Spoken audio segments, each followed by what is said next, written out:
Diz assim a palavra de Deus: assim, temos ainda mais firme a palavra profética, e fazeis bem em estar atentos a ela, como a uma candeia que ilumina um lugar escuro, até que o dia amanheça e a estrela da alva surja em vosso coração. Saibam, antes de tudo, que nenhuma profecia das Escrituras é de interpretação particular, pois a profecia nunca foi produzida por vontade humana, mas homens falaram da parte de Deus, conduzidos pelo Espírito Santo. Querido irmão e irmã, você verdadeiramente crê que a Bíblia é a palavra de Deus? Hoje, na Europa, nos Estados Unidos e em alguns segmentos do Brasil evangélico, a dúvida sobre a inspiração das Escrituras tem trazido perdas e prejuízos lastimáveis à igreja. Se hoje a Europa se considera pós-cristã, o cristianismo é uma página virada, é devido à descrença na própria palavra de Deus. E essa descrença começou dentro da igreja. Teólogos que se julgaram mais inteligentes e sábios do que o próprio Deus, ao invés de com temor se submeter à autoridade da palavra, crer na sua inspiração e que ela procede de Deus, Deus é a fonte das Escrituras, é o autor das Escrituras, começaram a lançar descrédito sobre a palavra. E quando do púlpito da igreja, o lugar para alimentar e fortalecer a igreja com a palavra, se prega a dúvida e se descrê nesta autoridade, então a igreja enfraquece. A igreja enfraqueceu porque o púlpito enfraqueceu. O púlpito enfraqueceu porque os pastores desacreditaram na inspiração, na suficiência e na autoridade última das Escrituras, a palavra viva de Deus. Quando se perde a fé que a Bíblia é a palavra de Deus, o que temos para dizer? Vira filosofia da religião, vira religião. Se você, quando abre a Bíblia, para você, não é Deus falando com você, se você não reconhece que ela é de origem divina, ela é divina, embora dada a nós pela instrumentalidade humana, se você duvida da inspiração da palavra de Deus, então ela não tem peso na sua vida, e ela não se torna para você a fonte derradeira de orientação para a vida moral, para a vida espiritual e para a vida doutrinária.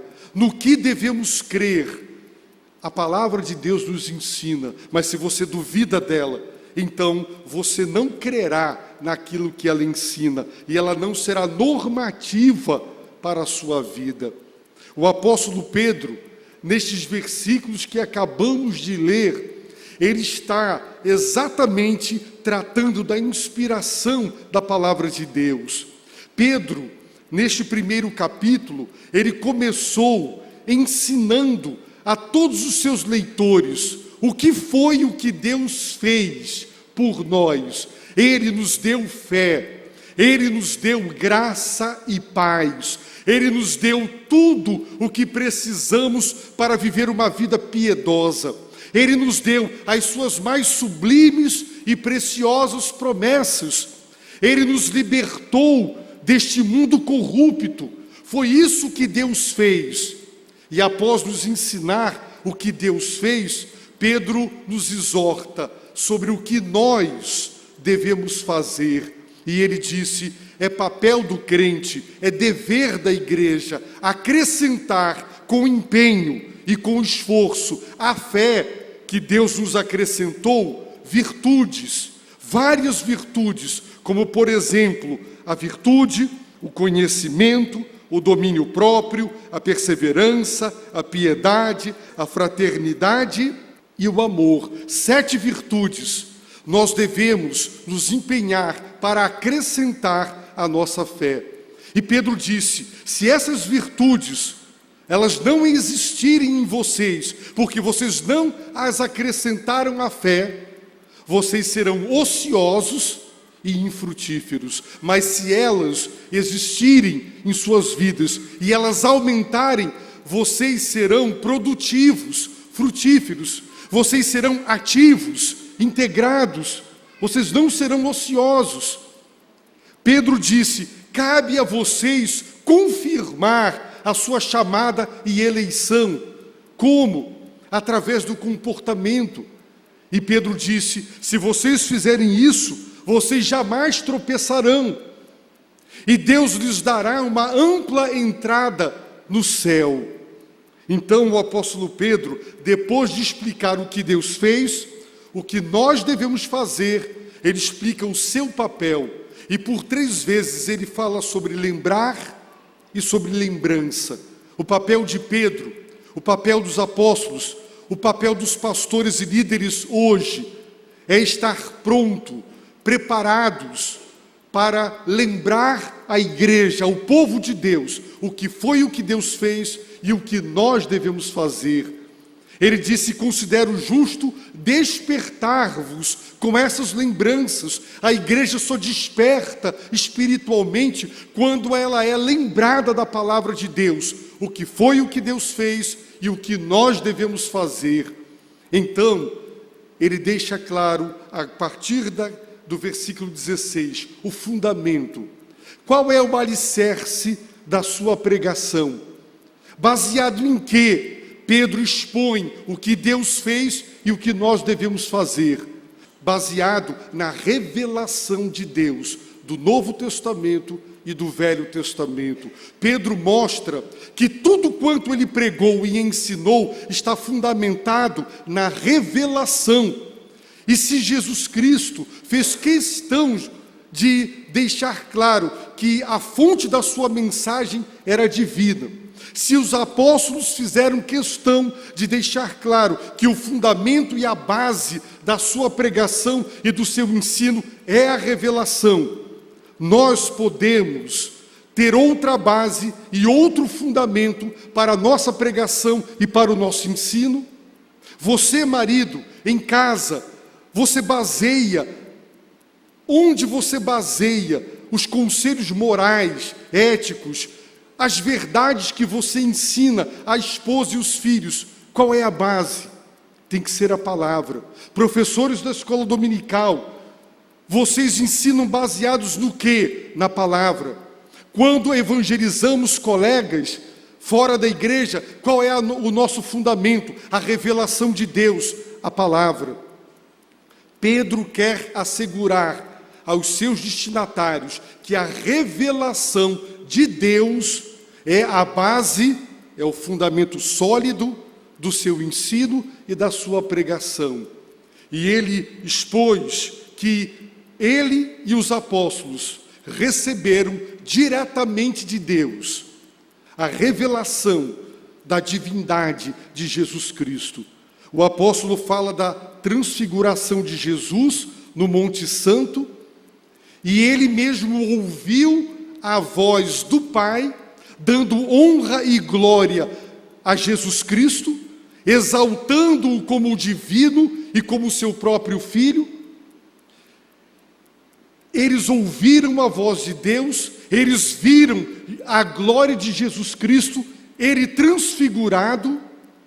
Portanto, Pedro e os demais apóstolos são testemunhas oculares da revelação de Deus.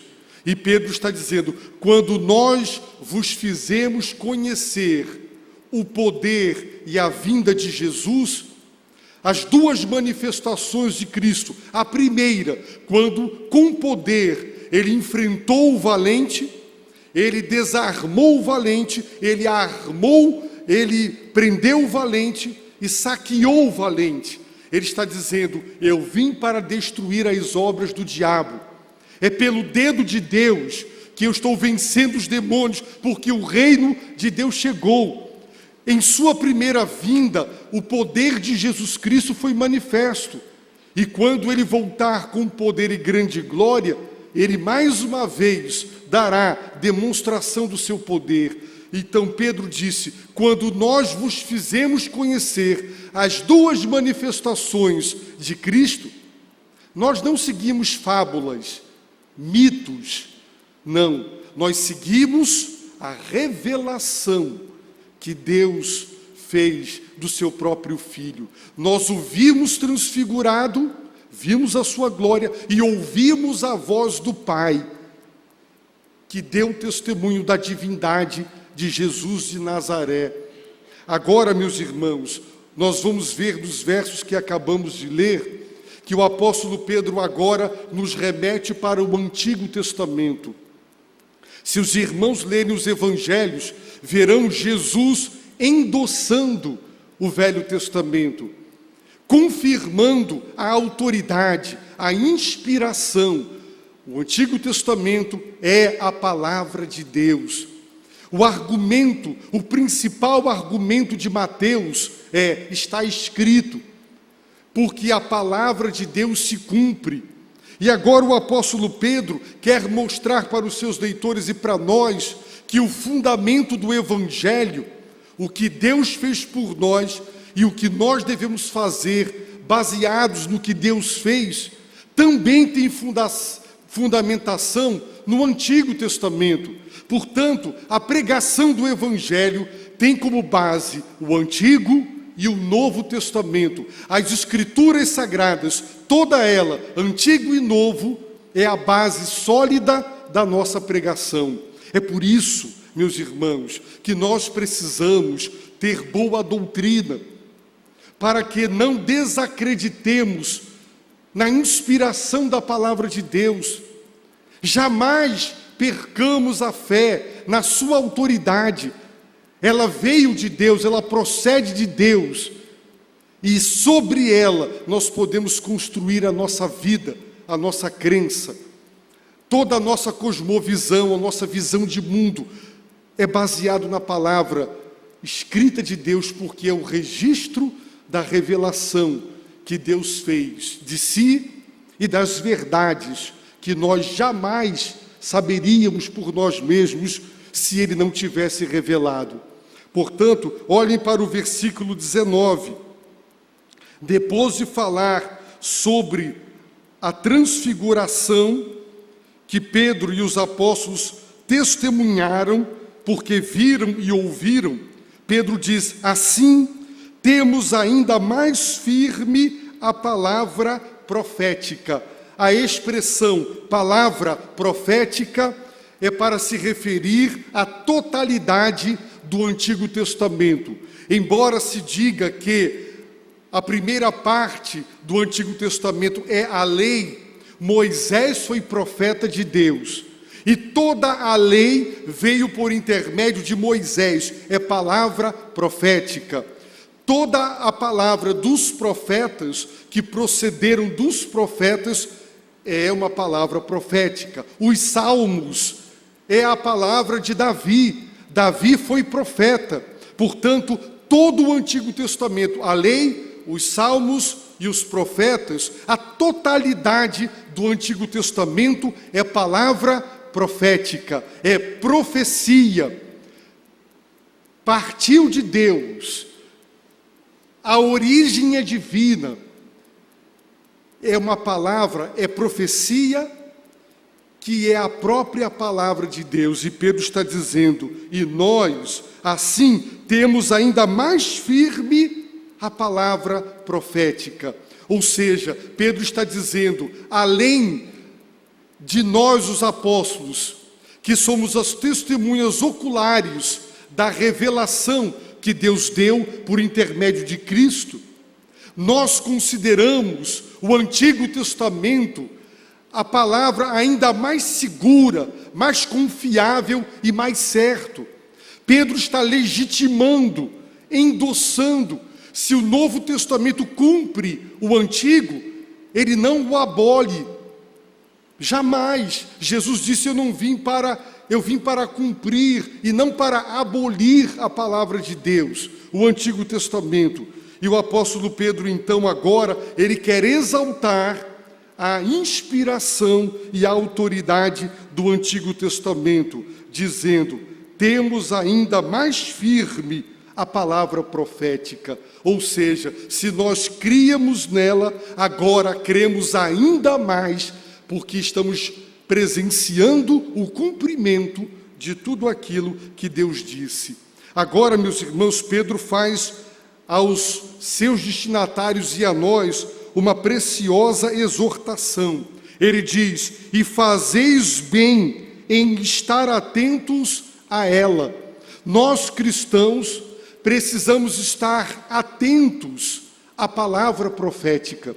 Nós temos que fixar a nossa atenção no Antigo Testamento. Temos que ler o Antigo Testamento, prestar atenção à sua mensagem.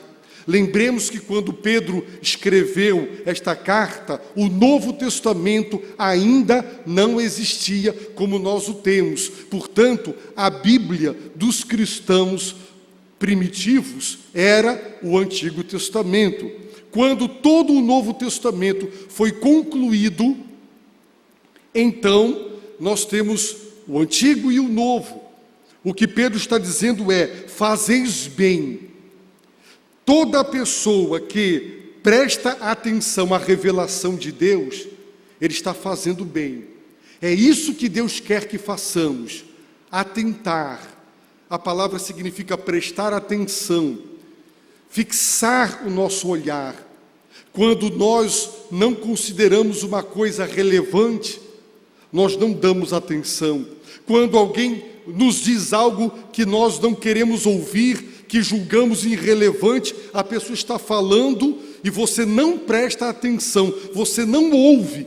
É muito comum os casais, as pessoas dizerem: eu acabei de falar, você não ouviu?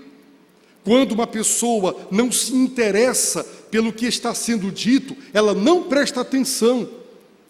Irmãos, o que o apóstolo está dizendo é: cristãos, prestem atenção à revelação de Deus. Para os seus destinatários, o Velho Testamento. Para nós, o Velho e o Novo Testamento. A revelação de Deus. Fazemos bem em prestar atenção ao que Deus revelou. E o apóstolo Pedro afirma e compara as Escrituras a uma candeia que ilumina um lugar escuro. O salmista, no Salmo 119, verso 105, diz: lâmpada, candeia para os meus pés é a tua palavra. Hoje você dirige e a cada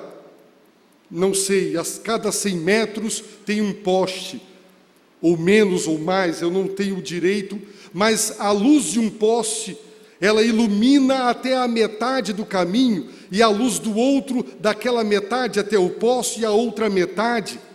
Mas quando você anda num lugar onde não tem luz elétrica, o céu está nublado, e você anda no breu, aquela lanterna ilumina exatamente apenas 1 metro, exatamente o passo que você vai dar.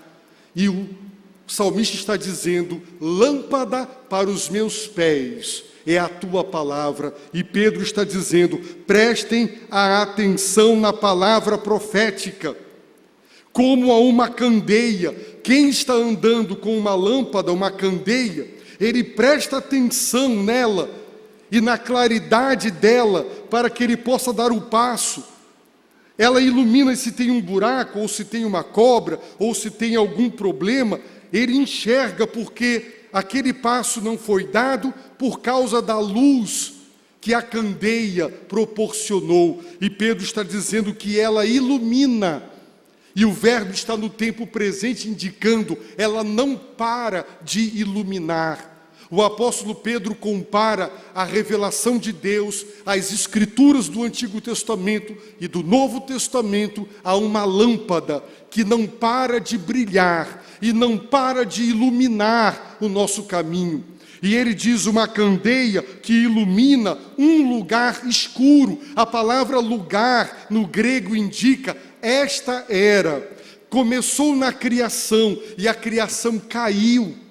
Quando a criação caiu, o mundo caiu. A Bíblia diz para não andar em trevas. O mundo está em trevas, anda em trevas. Esse lugar escuro que as Escrituras iluminam é esse mundo. Eu posso viver nesse mundo iluminado pela luz da palavra. Por isso a Bíblia diz sobre andar na luz e andar nas trevas. Quem anda crendo na revelação, anda na luz de Deus. Mas quem abre mão da Bíblia Sagrada, dos seus mandamentos, das suas verdades, dos seus preceitos, está andando num lugar escuro, esse mundo, e vai cair, e vai tropeçar, porque o que nos livra de tropeçar é a luz de Deus pela palavra, é ela que ilumina cada passo que damos. Por isso, quando o crente fecha a Bíblia, ele não tem prazer diário de ler a palavra. Domingo ele comparece ao culto por desencargo de consciência. Ele não traz uma Bíblia nem para o culto. Ele não atenta, não presta atenção no sermão. Ele não olha para a Bíblia. Ele não tem fome, não tem sede de Deus. Ele está andando em trevas. Nesse mundo, todas as ideologias do mundo, todas as ideias, todas as filosofias que existem nesse mundo, não vêm de Deus. Se você guiar a sua vida moral, se você construir sua família sobre valores mundanos, você não estará construindo a sua família, a sua vida, sobre a palavra de Deus. E Pedro está dizendo, tudo o que eu expus para vocês até agora, o que foi o que Deus fez por nós, e o que nós devemos fazer, quando nós vos evangelizamos, quando vos demos a conhecer o poder e a vinda de Jesus, nós não seguimos fábulas, mitos. O fundamento não são histórias inventadas pelos homens. Nós fundamentamos a pregação na própria revelação que Deus nos deu. Somos apóstolos, temos autoridade, recebemos diretamente, sem mediador. Nós vimos a glória de Jesus e ouvimos a voz do Pai. Nós somos as testemunhas oculares. E se vocês querem mais fundamento, então a palavra profética, o Antigo Testamento, é também o fundamento da nossa pregação. Prestem atenção para a palavra de Deus. O papel que ela cumpre na nossa vida é análogo, é semelhante ao papel que uma lanterna cumpre para quem anda num lugar escuro. Ela ilumina o teu caminho, para você andar e não errar o caminho, para você não pisar em cobras, para você não cair em buracos e em barrancos. E eu pergunto para os irmãos, não é assim? Quando nós paramos de considerar a palavra de Deus e começamos a viver de acordo com as nossas próprias ideias, quando tomamos decisões baseadas em nossos valores, no que os homens dizem, no que as pessoas dizem, nós estamos andando em trevas, porque nós estamos rompendo com a revelação de Deus. Uma pessoa importante deu uma entrevista na rádio, eu estava ouvindo, e esta pessoa traduziu uma das filosofias preponderantes no nosso mundo. O que importa é hoje. Esqueça o passado. Ele passou. O futuro é incerto, você não sabe se estará vivo amanhã. Então, o que importa é agora. Ou seja, as consequências não importam.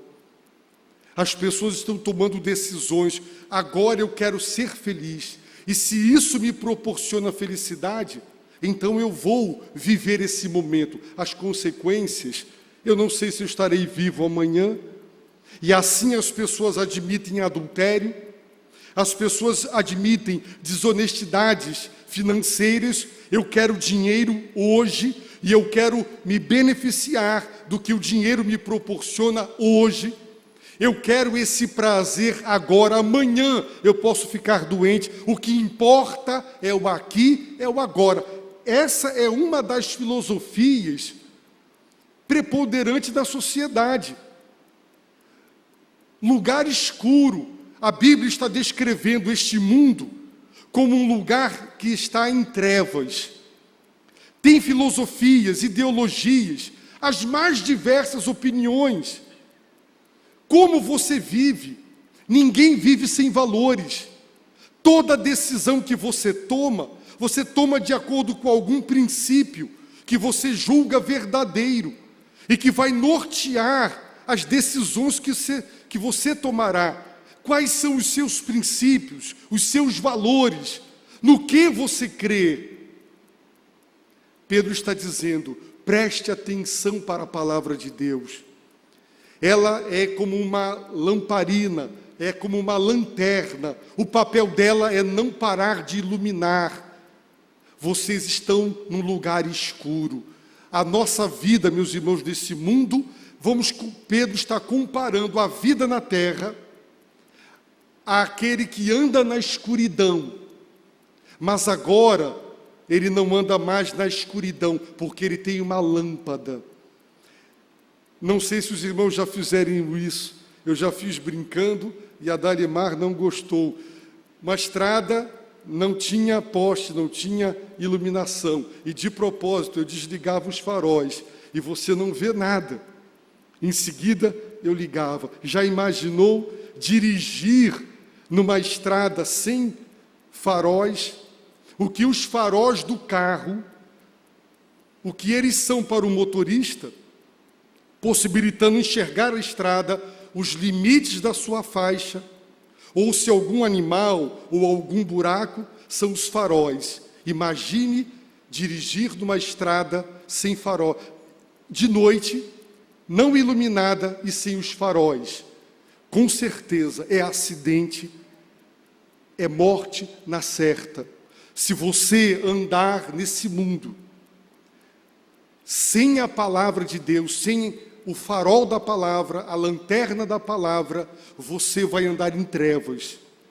Você vai colidir, você vai cair em ribanceiras, você vai cair em buracos, você vai se machucar, você vai se desviar, porque você andará em trevas.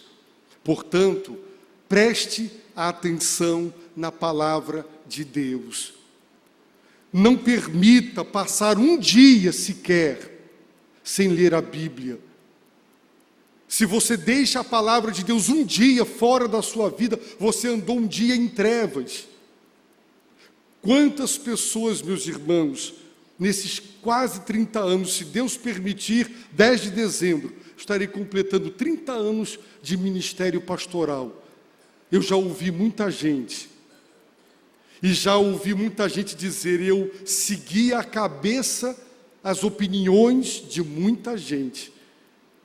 Quantas moças vão para as faculdades, encontram mulheres divorciadas, frustradas, mal amadas, completamente recalcadas e que agora fazem apologia à vida livre e que detonam o casamento. É dor de cotovelo, são infelizes. E agora, para justificar a sua infelicidade, querem dizer que o casamento é uma prisão e que a vida livre é a melhor das vidas, porque não conseguiram um casamento estável. Essa é a verdade. E sabe o que elas fazem? Elas ficam dando conselhos para as outras. E eu já vi moças cristãs, casadas, por influência de suas colegas de faculdade, começarem a acreditar nesses valores malignos e pecaminosos. e abrirem mão do seu próprio casamento e depois sofrerem muito. Por quê? Porque andaram na escuridão e apagaram a luz. Quando você fecha esse livro da sua vida, é como se você desligasse as lâmpadas ou os faróis ou a lanterna. Você vai andar em trevas. Mas se nesse mundo de trevas você quer andar sob a luz da palavra, Deus vai te livrar e vai te conduzir. E é isso que Pedro está dizendo. E fazeis bem em estar atentos a ela, a palavra profética, como a uma candeia que ilumina um lugar escuro. Até quando? Até que o dia amanheça. Quando é que o dia amanhecerá? Quando Jesus voltar com poder e grande glória. Eu me lembro da primeira madrugada que eu passei na rua e eu sentado, eu vi lá no horizonte, tudo escuro, começou, eu nunca tinha visto, e eu fiquei impressionado. Lá no horizonte, começa tênue, mas começa a raiar, e a luz, o sol vai nascendo, e vai irrompendo, e vai vencendo as trevas, e tudo vai clareando, o dia vai amanhecer. A nova era, o novo céu e a nova terra raiarão. Esta era que começou na criação, ela vai terminar quando Jesus Cristo voltar com poder e grande glória. A nova criação que começou com a encarnação de Cristo, ela se estenderá por toda a eternidade. Esse dia que já amanheceu com o nascimento de Cristo, nunca terá um crepúsculo, um ocaso. Esse é o dia que raiou para nunca mais escurecer. E Pedro disse que a palavra de Deus nos será útil até que o dia amanheça. Por isso que Paulo diz, quando eu era menino, eu falava, eu pensava como menino. Mas depois que eu cheguei a ser homem, eu abandonei as coisas de menino. E ele está dizendo o seguinte: enquanto Jesus não volta, a palavra nos ajuda. Quando ele voltar, então fica para trás. Nós não precisaremos mais da revelação, porque o próprio Cordeiro de Deus será a lâmpada, ele mesmo. Então, até que o dia amanheça, até que a nova criação, o reino de Deus seja estabelecido, a igreja peregrina na terra, sob a luz da revelação, prestando atenção na palavra, e até que a estrela da alva surja em vosso coração. A palavra traduzida por estrela da alva é fósforos, e essa palavra era usada para descrever o planeta Vênus. O planeta Vênus, de manhã, quando o dia raia, você pode ver esse planeta. Portanto, a estrela da manhã está se referindo ao Messias. Eu quero pedir aos irmãos para ver comigo algumas passagens que falam e prometem essa estrela da manhã. Abram em Números, capítulo 24, verso 17. Eu vou começar a ler desde o 15. Então Balaão proferiu seu oráculo. Fala Balaão, filho de Beor. Fala o homem que tem os olhos abertos. Fala aquele que ouve as palavras de Deus e conhece os planos do Altíssimo, que vê a visão do Todo-Poderoso, que cai em transe com os olhos abertos. Eu o vejo, mas não agora. Eu o contemplo, mas não de perto. Virá uma estrela de Jacó. De Israel se levantará um cetro, que ferirá as fronteiras de Moabe e destruirá todos os filhos do orgulho. Lá embaixo tem uma nota de rodapé, os filhos de Sete. Meus irmãos, uma estrela. Os irmãos sabem que o símbolo de Israel é uma estrela, a estrela de Davi. Para eles o Messias ainda não veio. Veja em Malaquias, capítulo 4, versículo de número 2. Mas para vós, os que temeis o meu nome, nascerá o sol da justiça. Esse sol da justiça, essa estrela que nascerá, trazendo cura nas suas asas, e vós saireis e saltareis como bezerros soltos no curral. É uma profecia messiânica. Agora os irmãos vejam no Evangelho de Lucas, no capítulo 1, verso 76. E tu, menino, ele está falando de João Batista, seu filho que nascerá, serás chamado profeta do Altíssimo, porque irás à frente do Senhor, preparando os seus caminhos, para dar ao seu povo conhecimento da salvação pelo perdão dos pecados, graças à profunda misericórdia do nosso Deus, pela qual a aurora lá do alto nos visitará. A aurora lá do alto está se referindo ao Messias, a estrela da manhã. Veja Apocalipse, capítulo 2, verso de número 28. Qual é a bênção que está sendo prometida à igreja de Tiatira? Se ela vencer, qual será? Também lhe darei a estrela da manhã. Veja Apocalipse, capítulo 22, verso 16. Eu, Jesus, enviei o meu anjo para vos testemunhar essas coisas em favor das igrejas. Eu sou a raiz e a geração de Davi, a resplandecente estrela da manhã. Eu sou, disse Jesus, a resplandecente estrela da manhã. Por isso Pedro está dizendo: prestem atenção na luz da lamparina, da candeia. Ela ilumina no lugar escuro, mas o dia vai amanhecer, Jesus vai voltar, a estrela da manhã vai nascer. E quando o sol nasce, você está lá no mato, você estava andando no breu, a luz da lanterna fundamental, mas o dia amanhecer, o sol, a estrela da manhã nasceu. Você precisa dela? Você nem consegue enxergar a luz de uma lamparina ou de uma lanterna, tal a intensidade da luz do sol. É como se estivesse apagada.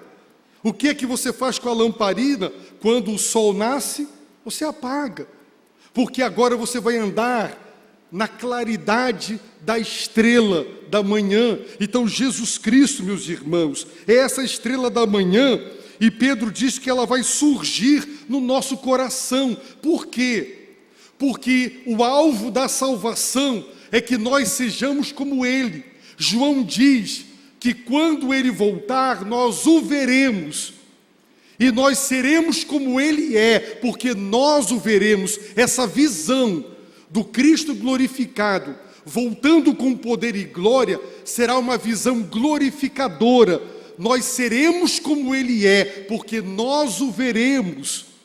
Paulo diz que Deus nos elegeu e nos predestinou para sermos conformes à imagem do seu Filho. Paulo diz em Filipenses que ele tenta alcançar aquilo para o qual ele foi alcançado, a perfeição. Portanto, temos que chegar à medida da estatura de Cristo. Paulo diz: Gálatas, eu estou sofrendo por vós, até que Cristo seja formado em vós. A estrela da manhã vai surgir, vai nascer em nós, no sentido pleno e total, é a glorificação. Será a consumação da obra da salvação, que começa com a regeneração, prossegue com a santificação e que será concluída e acabada finalisticamente com a glorificação. Então, até que um dia amanheça, Cristo volte e a estrela da manhã brilhe, nós andaremos nesse lugar escuro, iluminados pela candeia, a palavra profética, a palavra de Deus. Você está percebendo como é necessária a palavra na sua vida?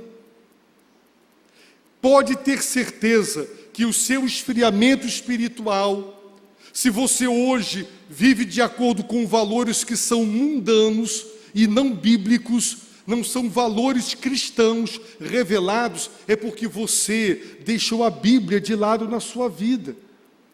Você perdeu a fé na inspiração da palavra de Deus. E você acha que é muito mais correto viver de acordo com o que você julga certo, do que a Bíblia diz ser o certo. Você está andando em trevas, porque este mundo é um mundo de trevas. Satanás cega o entendimento dos incrédulos, para que eles não enxerguem a luz do Evangelho da glória de Cristo. Paulo fala que a mente daquele que não conhece a Cristo está entenebrecida. É uma mente que está em estado de trevas. Os homens são filosoficamente, cientificamente, extremamente inteligentes, mas espiritualmente cegos, tolos, estúpidos, não entendem as coisas de Deus. Mas nós temos a palavra de Deus.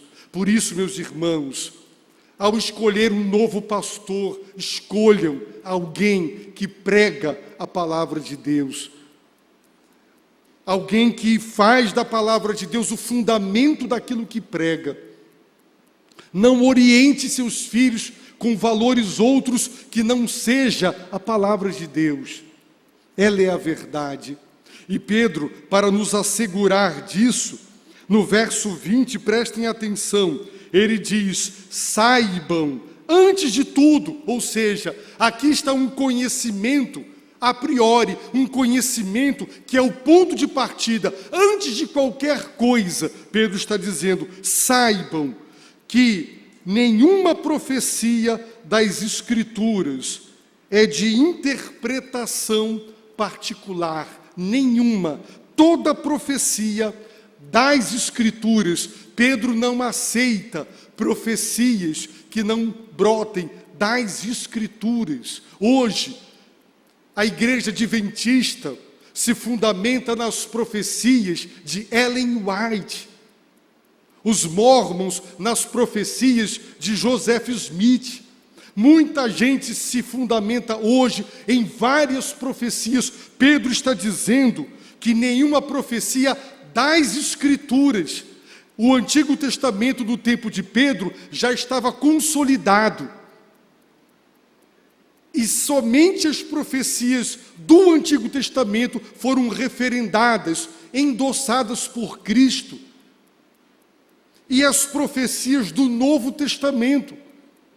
Então, nenhuma profecia das Escrituras, diz Pedro, é de interpretação particular, ou seja, a profecia não é a interpretação que o profeta deu, a revelação que Deus lhe comunicou. Não, a profecia não é o entendimento pessoal, a dedução do profeta sobre o que Deus disse. A profecia é exatamente o que Deus disse.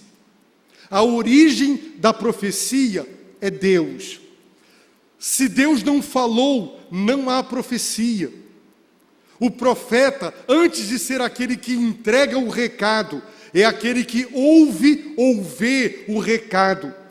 O papel da entrega do recado é um papel secundário. Ele recebe diretamente de Deus a palavra. E ele entrega a palavra como ele recebeu a palavra. Portanto, a profecia nunca foi uma dedução de Pedro, de Paulo, de João, do que Jesus disse.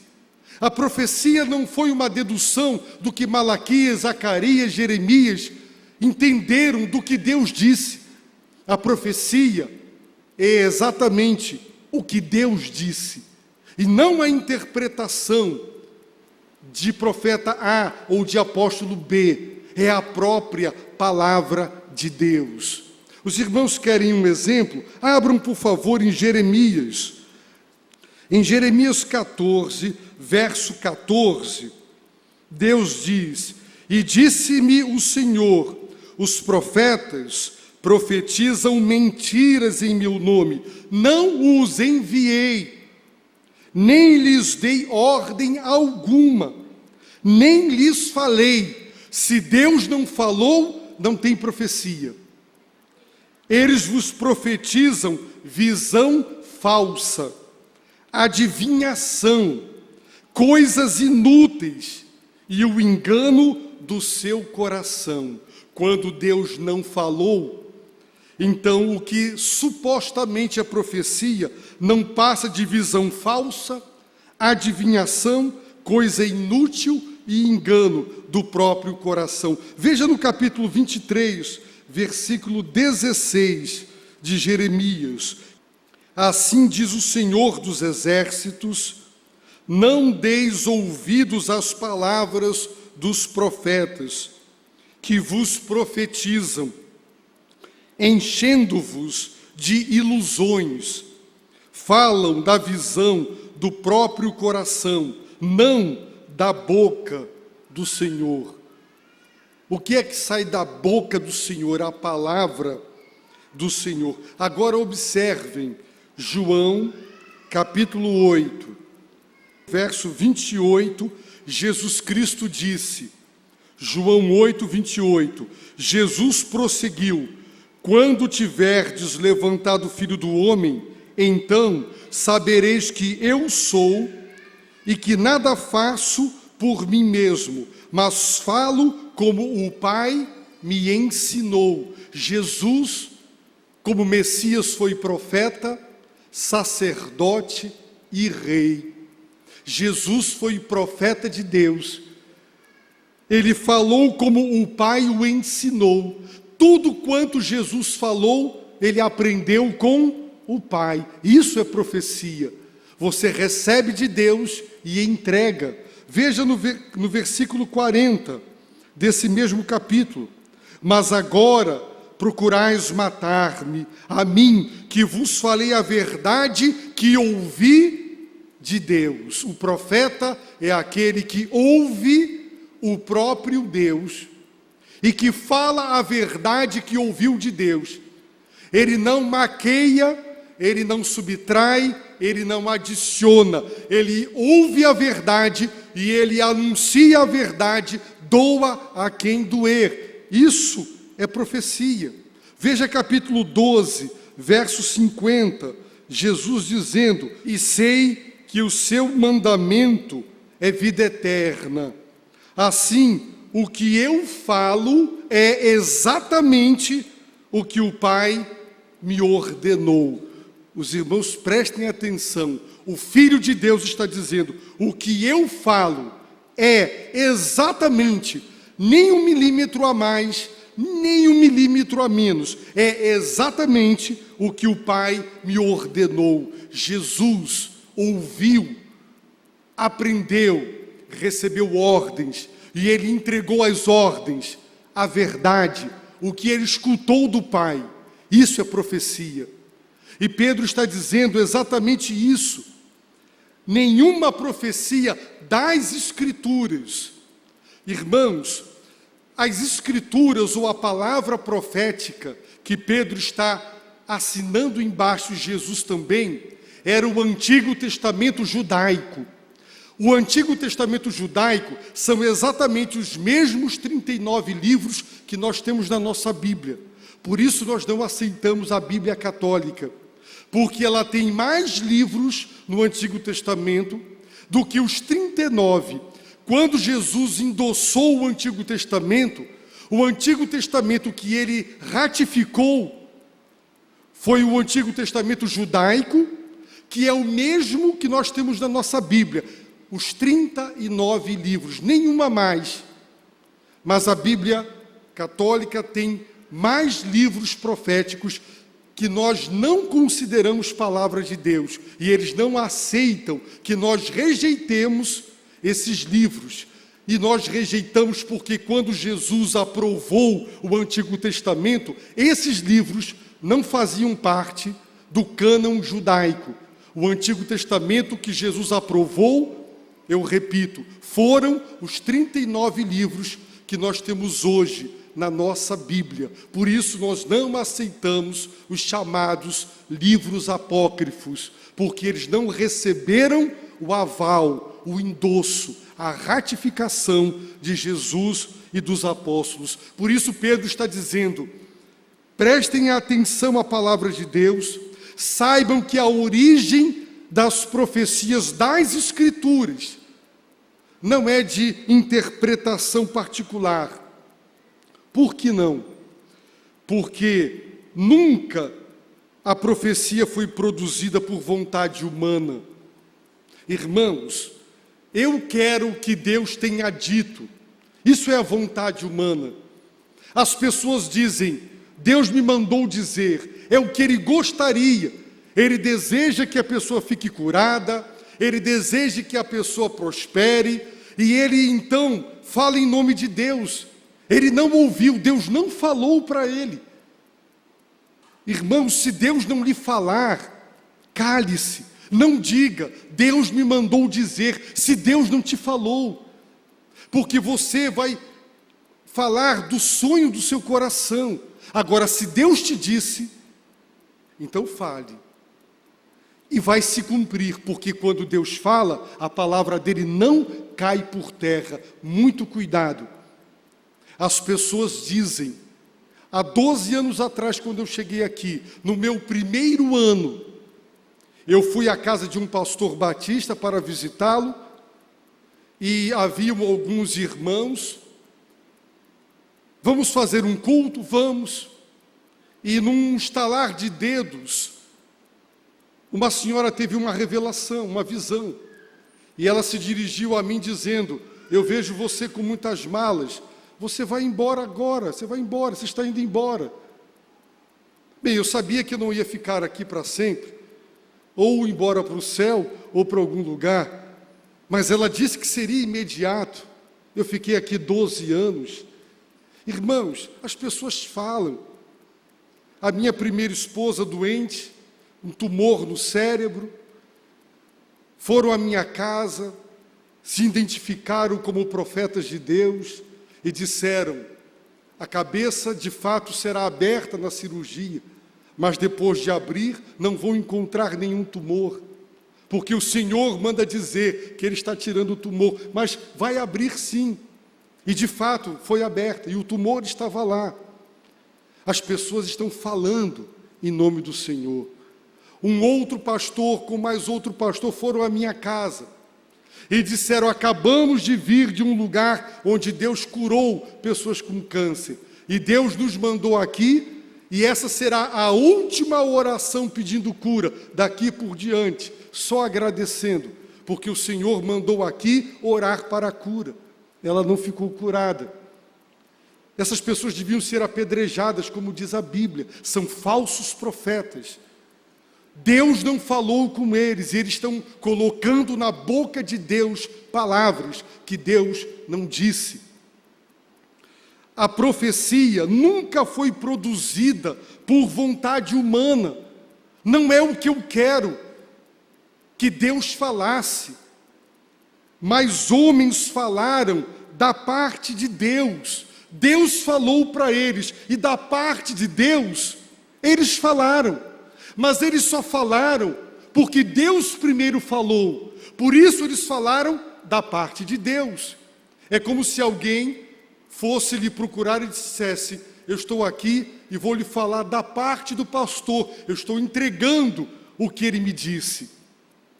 Se Deus não falou, vamos nos calar. Mas se Deus disse, vamos falar. Amós diz, comparando Deus a um leão: o leão rugiu, quem vai ficar calado?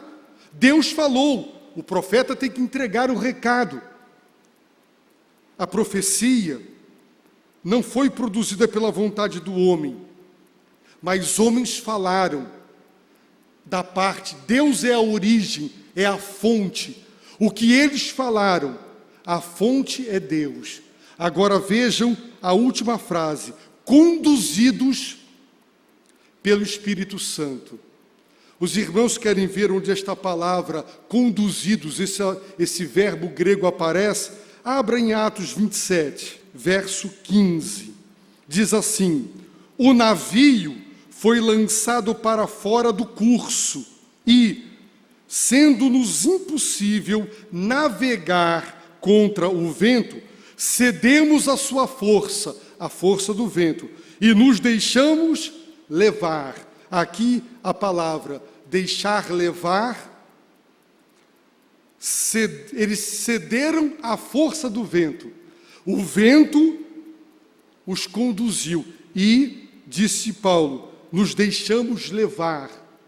Os apóstolos, conduzidos pelo Espírito, o Espírito soprou e eles se deixaram levar sob a força do vento. Eles cederam, eles se abriram para o soprar do Espírito, conduzidos, soprados. A palavra em 2 Timóteo 3,16, toda a Escritura é divinamente inspirada. A palavra inspirada significa theos pneutos, que significa theos, Deus, pneutos, de pneu, de sopro, soprado por Deus. A palavra inspirar para nós, ela, em português, ela distrai ao invés de atrair para o sentido certo, porque eu vou expirar.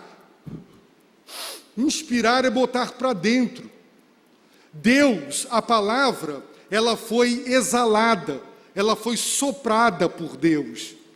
Se o profeta recebeu o sopro e inspirou, ele recebeu o sopro, mas inspiração é algo que foi soprado por Deus. E o Espírito Santo, a palavra pneuma, espírito, é vento, também no grego e no hebraico. Então, o vento, a influência, o sopro, Deus soprou sobre o boneco de barro. O homem não é uma alma encarnada, é um corpo que foi vivificado pelo sopro de Deus.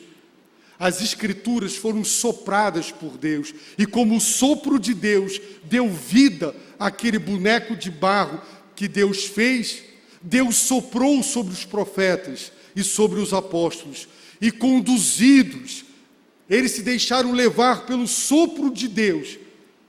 Eles falaram sob o sopro, a condução, a força do vento de Deus. No versículo 17, a palavra aparece de novo.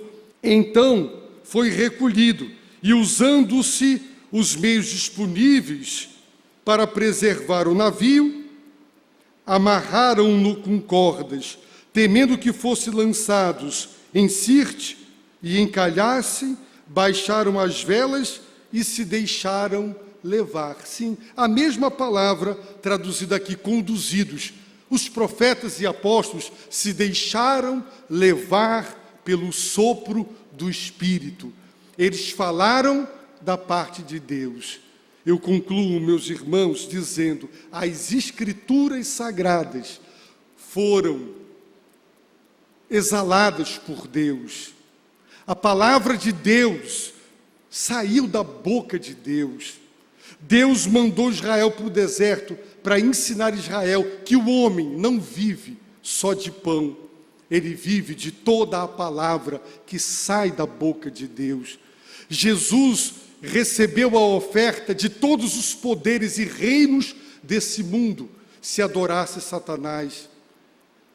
Foi mandado que ele usasse seu poder em benefício próprio para satisfazer suas necessidades.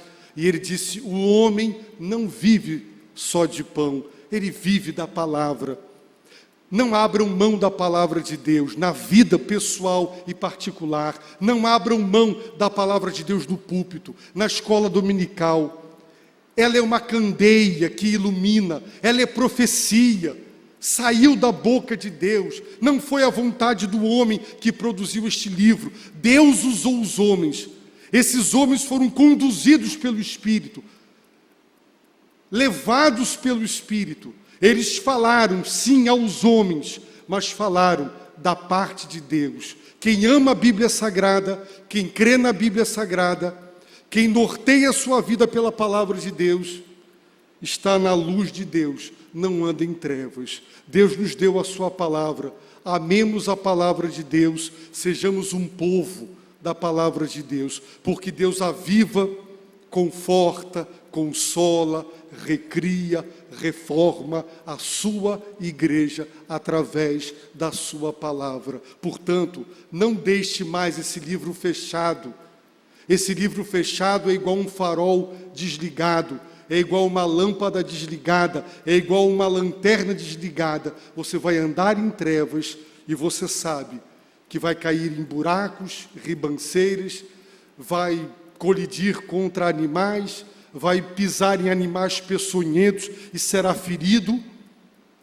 Sem a luz da palavra, não há esperança de viver nesse mundo.